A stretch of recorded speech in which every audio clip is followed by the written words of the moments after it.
personaje muy importante en la historia de la humanidad, al cual muy poca gente lo conoce, pero realmente está en muchos ámbitos de la vida de un Estado. Y ese hombre es Octavio Augusto, primer emperador de Roma. Este hombre es muy importante porque se desarrolló un entorno muy difícil de la República Romana. Hablamos del siglo I a.C., un periodo en el cual Roma estaba convulsionando y estaba abocada a su caída. Una época en la que los senadores de la República eran algo así como los asambleístas, se dedicaban a robar, a hacer guerras civiles con sus ejércitos. Roma como capital era un desastre, no había policías, no había ningún tipo de higiene, había mucha pobreza, mucha gente sin oportunidades, y en todo ese contexto es el que nace este hombre, Octavio Augusto. Augusto logra sobresalir de todo este entorno de guerras civiles y logra imponerse como único gobernante de Roma. ¿Qué pasa? En Roma se odiaba la monarquía y se odiaba a un presidente único. Roma era muy republicana. Por lo tanto, Augusto, una vez logra salir de todas esas guerras civiles, conserva el Senado romano, pero con las guerras civiles mucha gente que se le oponía ya ha muerto, de forma tal que todos los senadores están a favor suyo. Y él, como senador máximo, realmente era un emperador, pero simplemente decía que era el senador máximo, un poco más importante que el resto, y que Roma no era una monarquía.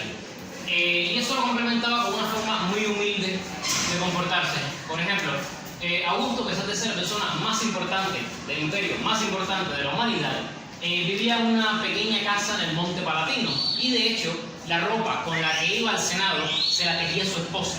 Era muy importante en la antigua Roma, si querías tener un aspecto de humilde siendo un gobernador, que tu esposa te tejiera la ropa y no una esclava o un esclavo. ¿Qué pasa con Augusto?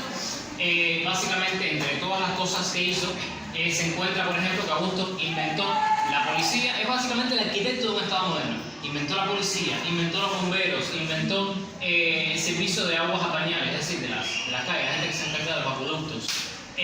Logró dar subsidios a los campesinos, fue finalmente inventó eso. Literalmente organizó un calendario. El mes de agosto se llama así por él, y el mes de julio se llama así por su tío, Julio César.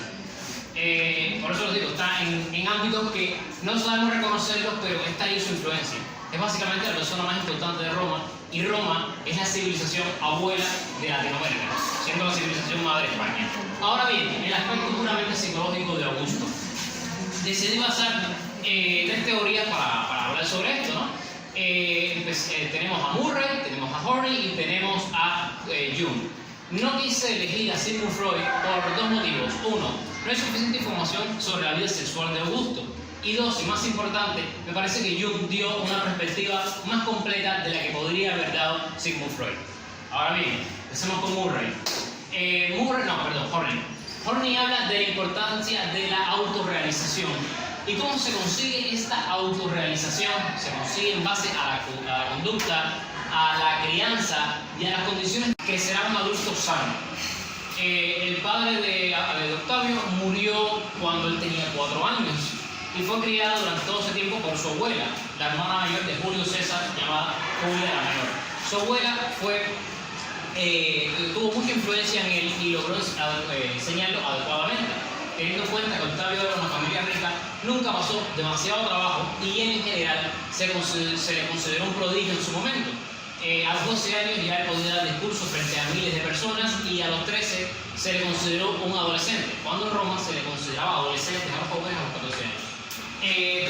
Sino que en cuanto a arquetipos, podríamos decir que Octavio tenemos un arquetipo gobernante, de gobernador, por todo lo que hizo en su juventud y por lo que terminó siendo convertirse en emperador, que duró en el cargo 41 años, el emperador más largo de la historia de Roma. Muchísimas gracias por su atención y en serio.